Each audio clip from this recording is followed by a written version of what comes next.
শীত পড়তেই ফুলের শোভা দেখা যায়। পাশাপাশি বছরের শেষ ও নতুন বছরের আগমনে ফুলের চাহিদা একটু বেশি থাকে। তারপর নানা মেলা থেকে নানা অনুষ্ঠান, নানা ধরনের প্রতিযোগিতা অনুষ্ঠিত হয়। সেই জন্য সৌন্দর্য সম্মান জানানোর জন্য ফুলের চাহিদা সর্বত্র। নদিয়ার ধানতলা ফুলের বাজার, সেখান থেকে নানা ধরনের ফুল পাকিং করে বিভিন্ন রাজ্য সহ বিদেশে যায় এই ফুল। এই অঞ্চলে প্রধান চাষ ফুল। এখানকার অধিকাংশ মানুষ এই পেশার সঙ্গে যুক্ত।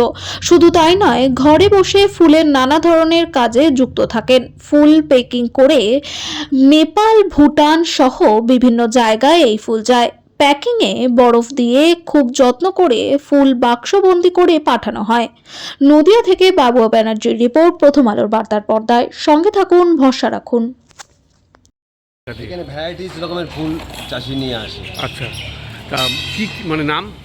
নাম চন্দ্রমল্লিকা, গেঁদা, রজনী, ভ্যারাইটিস রকমের ফুল। কত এটা রকমের কোথায় যায় মেনলি ফুল? সব নানান জায়গায় যায়, বিদেশে। আচ্ছা, কি করে প্যাকিং করছেন? এটা বরফ দিয়ে প্যাকিং করে মালটা পাঠানো হয়। বরফটা কেন দেওয়া হয়? মালটা ভালো থাকবে, বসবে না।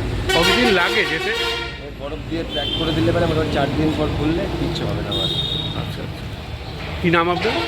খোকন বিশ্বাস।